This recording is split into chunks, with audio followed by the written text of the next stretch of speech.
I stepped in gum today. Got fucking gum stuck to my carpet. It was stuck to my steering wheel and brake pedal in the damn car. For all y'all gum chewers, because I chew gum from time to time when I'm working and I don't feel like smoking and I want to go without smoking. Or if I ain't got no choice, I can't go to the smoke area, I chew gum. Man, y'all nasty people. Don't spit gum on the concrete. Spit it in the grass. Spit it where you know somebody ain't gonna step.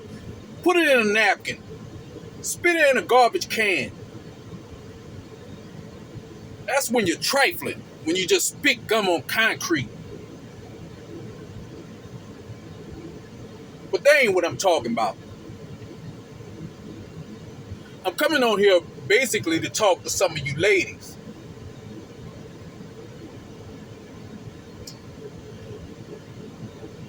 Ladies, y'all blame men for things that are avoidable. If you show a little more decorum.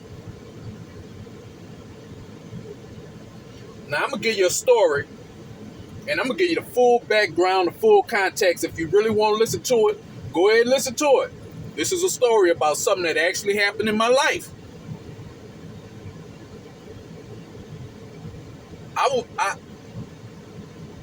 My wife left me because I had to do a 90-day turnaround. I told a story about when the cop harassed me about, well, this one cop kept harassing me about me drinking alcohol. Well, not drinking alcohol. I said that wrong because I was looking at a car passing. But this cop harassed me because he had caught me with a bunch of guns. He caught me with like 5 or 6 guns in a bag and a bunch of bullets. It was New Year's. I was shooting over the police station, which I was just mad because they planted crack on me, so I was flipping out. I ain't gonna front. But anyway, I had to do a 90-day turnaround, so my wife left. She went back to Atlanta. Told me she ain't never coming back, which she came back.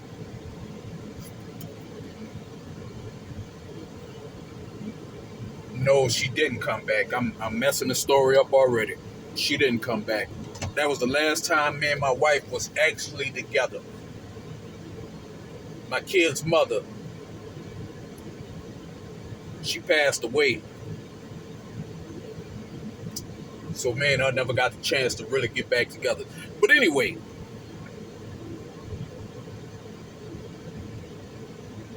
I sat up there. I went on a run for 2 years. I was in Natchitoches, Louisiana for, I think, like 10, 11 months. Then I went up to Atlanta, kicked it with my wife, got my kids and stuff. We came back down to Hattiesburg, Mississippi. Stayed there a few more months. I don't remember exactly how many months. Wait, I can narrow it down. February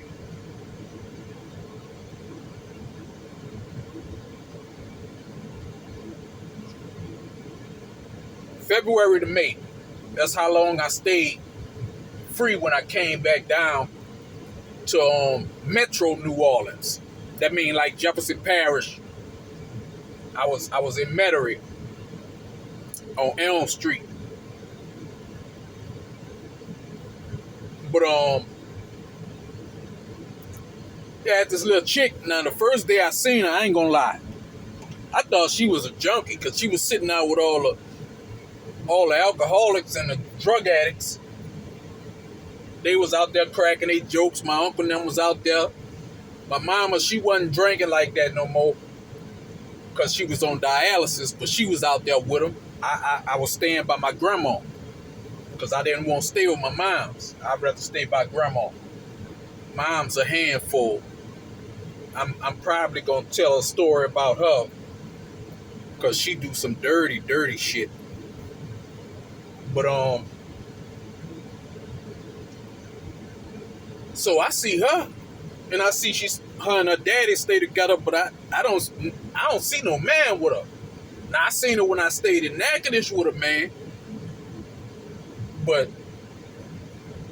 because I remember, because she stayed right across the hall from my grandma. But my grandma moved in the same apartments as her, so they really stayed in the same building this time. So I go by Grandma M, and I see her. She was dressed like with a hoodie on, some baggy pants and shit. I'm thinking she a drug addict. Then after she see me, because my mama told me what was going on, how she was asking about me and stuff like that. So she go inside and put on some yellow Daisy Dukes, jean Daisy Dukes. Come out, and I ain't gonna front. Ooh, sexy. Then I love dark women. She a nice dark woman. And I used to sit on the stairs trying to figure out my next move because I know I'm wanted. I'm waiting on the union hall to call me back because I'm a union carpenter. No, at that time I was doing insulation. I was doing mechanical insulation for the union. Well, she walked down the stairs. Well, first I went and knocked on the door, just up and just went and knocked on their door one day. And she wasn't there. She was by a sister who stayed in the apartments right down the street. So I'm sitting on the stairs. She walked down the stairs one day with them little shorts on, some more, because she was showing her stuff. My mom already put me up on game that she interested. And moms was warning me not to mess with her, but I wasn't listening to moms. Shit. I still was trying to feel my glory. You feel me? So I rubbed her leg when she walked by, because I sit on the stairs listening on a headset to music. And I can't do the earbuds. Everybody can do the earbuds, but my ear hole's so small they keep falling out, so I gotta actually wear headphones. I done tried all kinds of sizes. They all fall out. Even the ones that hook around your ear, they fall out. So I just wear headphones. Well, I feel her leg, and she stopped. She say something to me. So I tell her my name. She tell me her name. And I asked her if she married. She said, yeah. I say, all right, and put my headphones back on. So her mouth go to moving again. So I take the headphones off. I say, huh? She say, that's a problem? I say, yeah, I don't mess with married women. So she tell me, well, we separated. All right, cool. Me and her kick it for about a week. Just hanging out. We wasn't doing nothing, but after a week, shit, all of a sudden we in a bed getting loose. Now I'm spending the night over at her house while I'm job hunting. And I ended up finding a job. It wasn't a union job. I was cutting grass because I said I'm not going back to the game. The game over. Screw that game. It was a lot of pain that came in the game.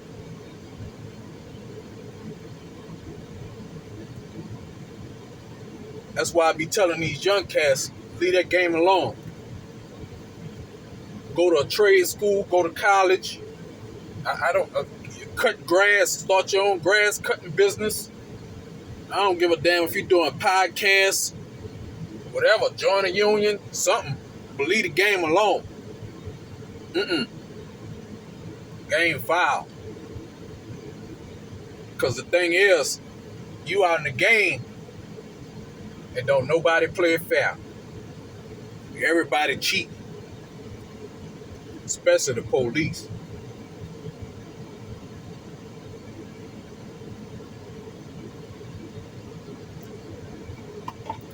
But me and her, we stack up our little money, and I noticed her husband used to come over and get his clothes washed. And me and him had a little confrontation and all this to where he pissed me off. I actually went to his house. Then I chased him down the street with a rifle. I ain't gonna say how, what kind, because that's none of the concern. Nobody got hurt. I was tripping. I was on my trip. But me and her moved to Tri-9 Square on the West Bank. So I'm working out there cutting the grass and stuff. So I come home one day. She on the phone. She steady texting him out because when I'm getting out the shower, when I done got home, I done got out the tub. Because not no shower. I got out the tub. Because after doing them 2 years of straight showers, I told everybody in prison I ain't taking another shower in my life. Which I lied. I done took showers since then. Not too many though. I'd rather sit in a damn tub. But I sat up there and her phone was beeping after I dried off and I done got dressed. So I grabbed her phone and about to bring it down to her, but she had some kind of phone where it kept showing the message. Every time it beeped to alert, it'll show the message. So I go to reading. I ain't got no choice. I'm gonna read a little bit. Curiosity caught me. And the message was her husband, who she was separated from, steady asking her to come back. And she telling him, because I see that they've been texting a whole lot. And she telling him, if it don't work between me and him, then I'm going to come back to you. Right then and there, the relationship is over. So I told her, if you feel that way, you could go back with him. Because you telling me you would never go back with him because he keep beating your ass. So I left her. That's while she was pregnant. She had got pregnant with me and her first child. After that, I had moved. After like a month, I had moved to Kenner in University City. Me and my two little ones.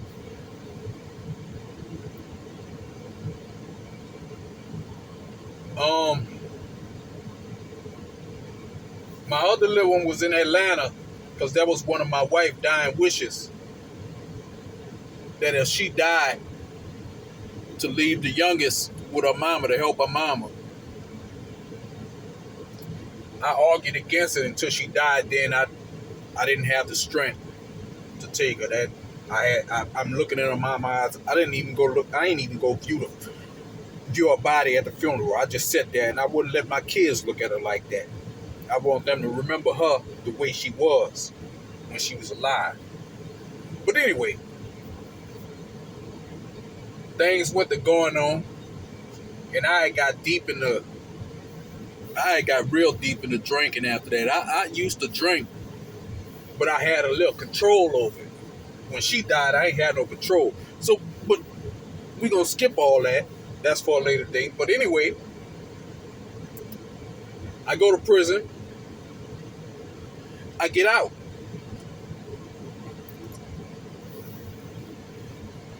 The married woman, she finds me. She says she find me on Facebook, say she want me to meet my daughter. All right, cool. We meet up at this little Chinese restaurant.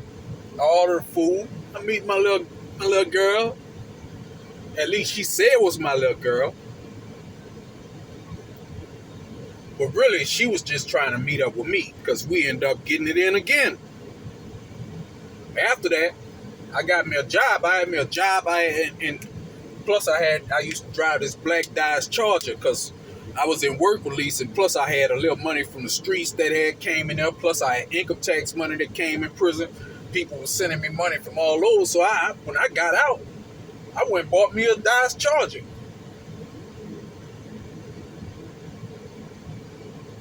So I used to sneak over there in the mornings because she had got back with her husband.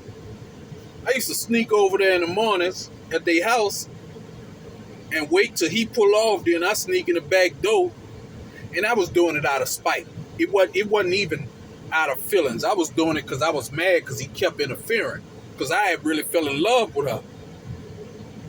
I was in love. I thought that was my wife, my next wife. Me and her gonna stay together forever because me and her get along real good. We crack jokes. We talk all kinds of stuff. But she was cheating on her husband. Then they living together. He go out of town. I'm sleeping in the bed that night. So I looked at that funny. I wasn't taking her too serious. But then after that, she sat up there when she got pregnant again. She told me, no, she had the baby because I left her alone. But after that, she sat up there and we got in another relationship after she had the baby. Now she telling me these my kids. She was staying in Chalmette then. I'm going over to the house. She telling me she stay alone. Got me coming in there spending the weekend. I'm buying the kids clothes, all kinds of stuff, trying to be the father. Eventually, I was going to move back in with her because I was in love. You know, love will make you do some crazy things. Come to find out she was living with that fucking man again. And she done played both. She playing both of us like a fiddle. Lord, she was playing us like a fiddle. So, next I go on one of my little rants to where I'm just going to tear this ass up and duck and dodge. And I'm tearing that ass up. Ducking and dodging. Another baby pop out. And me and her moved in the 9th ward, then the lower 9.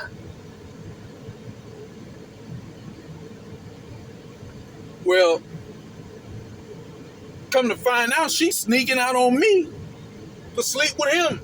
He told me, because me and him had got to talking. I'm like, wow. She told me one thing, she gonna help her friend move. Really, she was helping him move. And they having sexual relations, all this stuff before they move and all this. So I bailed out. So one day, I just decide I'm gonna just pop up over there. It just so happened he was there. So that's when I walked in. Now I ain't gonna tell you how me and her, how I really found out they were still dealing with each other, because nothing bad happened. But she was letting my kids go and stay over there by him. She telling me they my kids, but then she telling him that they his kids. Playing both sides of the fence. Well, I just pop up. I see his motorbike out there. The whole while she asking me to come home, telling me that she alone and she missed me and all this stuff. So I come over, I just pop up. Some say don't even tell her, just come over there. He in there. So we all just, we about to have a powwow. I want to know what's going on. Because she playing both sides of the fence. So I let it be known that they're my kids. He like, so you been messing with her this whole time? I'm like, yeah, girl, you better tell her. They're my kids. Nah, she tell him that that's his kids. Because she beating him out his money at this point. She not even asking me for money. She'll be doing stuff with me with his money. I'm thinking this money she done earned to get something for working. Shit, this man money. She playing both of us like a fiddle. I wasn't even mad at him then. I was more hurt that she'll fucking do that to somebody. You heartless. You fucking heartless.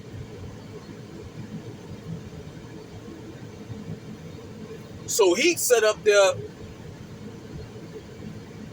So he set up there and asked her who she want to be with.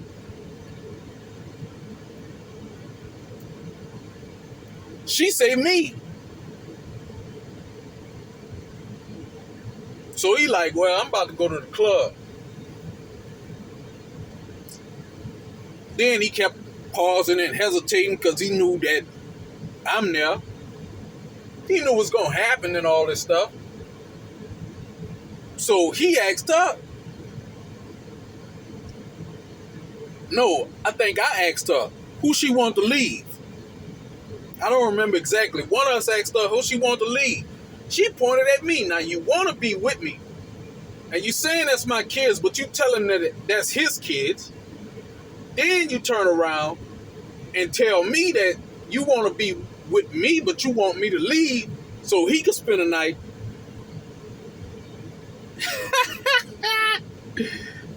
Hey, that's when I bailed. I ain't gonna lie. I knocked it down a bunch of times after that. But it wasn't on no love. It wasn't on no feelings. It was just, well, it was on feelings. The feelings that she put around my dick. I made her pregnant like 3 more times. She had to have an abortion every time. I was tearing that ass up through COVID. But I was like, fuck it. Y'all gonna play me, I'm gonna play y'all too. So I go over there through COVID and be knocking her ass off. Homie had a job where he wasn't required to, he didn't get that luxury of staying home. Let me put it that way. So I was busting her up. But now he left her ass. They might be together for all I know, but I know at one point he left her ass for another woman, which he kept doing. But and she know I was loyal. As long as I was with her, I ain't messing with no other chick. That's the type of dude I am. If I'm with you, I'm with you. I don't care. I mean, not on no gay stuff like with my partners and all that. They know if I'm riding with you, homie, I'm riding with you. If you got a problem with certain person, man, I'm riding with that. Now, if it's friends beefing, I'm gonna let you know. I'm not getting in that. Y'all got to deal with that yourself. Now, I'm gonna talk to both of y'all and tell y'all to squash that shit. But she sat up there and all right, she dropping babies for me, which she told him they was his. Then she turned around a few days ago and called me a deadbeat dad. You told me in front of him that them babies his. So how you gonna call me a deadbeat dad? Women, y'all do stuff like this. Then you wonder why dudes be treating y'all a certain way. You say you my woman talking about going to the second line and you got on booty shorts. No, you better put something else on. How you going out? They can see where your ass get darker. Nah, man. Nah, I ain't playing that shit. I ain't no pimp, but I ain't no simp either.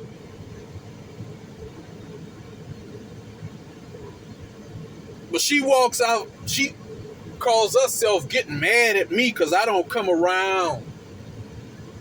I don't sit up there and buy the kids nothing. No, you told me them kids wasn't mine in front of him. You think I'm gonna buy them kids something you in front of me? You said they his kids? What I look like? I'd be a damn fool. Oh, well, let's take a DNA to prove it. I ain't taking no fucking DNA. He signed their birth certificates. You let him sign his birth certificates. You should have told him right then and there that these ain't your kids.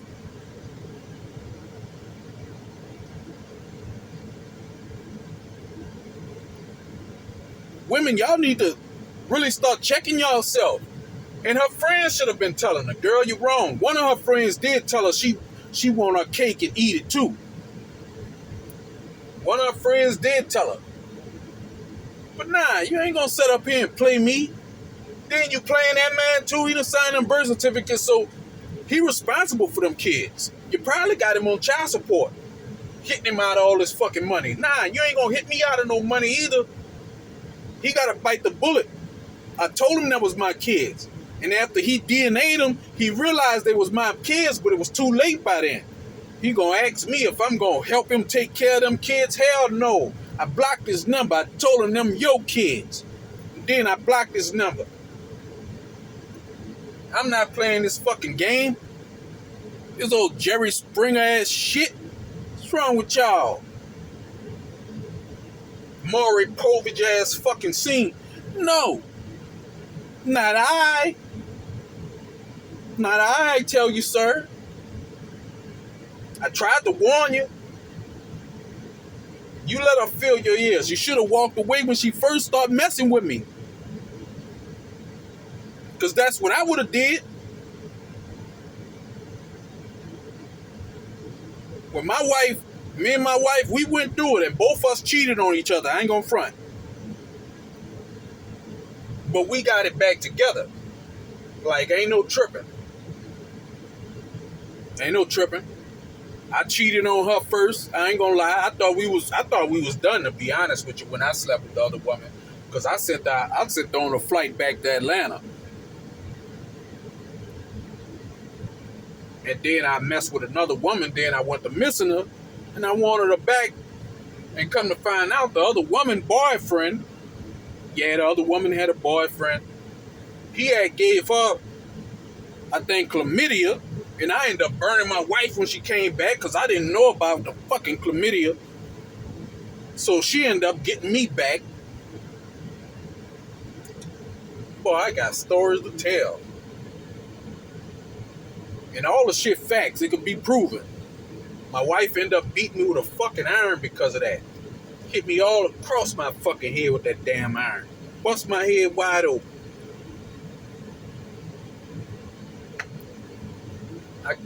I didn't get mad at her because I deserved it. I know why she did it. But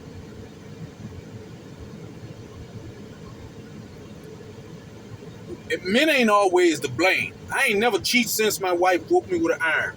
And I wasn't no cheater before then. Like I said, I thought we was over. But women, y'all gotta start owning up to some of the shit y'all do. Y'all talking about men. Y'all want a man that's gonna support you. When all you do is beat him down, you ain't no mental support. You don't even encourage him. Man, come home. This what really got me and my wife into it. And I'm gonna stop right after this. I tell her I don't want no house full of people. I come home, every day I was working. I did a little weed hustling on the side. But I come home from working, house full of people, they in there playing pity pat, spades, weed smoke every fucking way. I don't want this shit, all this noise, they fussing and cracking jokes and laughing and all kinds of stuff. I don't want this shit when I come home. I want to take me a bath, a shower, whatever I'm going to do. And I want to relax for a little while. And when the sales call, then I'm going to go ahead and sting my few little sales.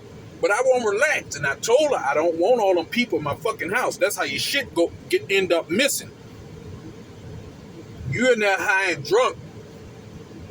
Might pass out because you've been drinking all day because my wife didn't work. She barely ever worked. And they in there having a good time. Next thing you know, shit end up missing. They know how to scope everything out. And I don't want them people around me like that. But some of y'all women, y'all got to own up to the shit y'all doing. If you want a man that's going to actually take care of you and do right by you, do right by the kids, play the game right. Other than that, just be a hoe. You might as well sell that pussy.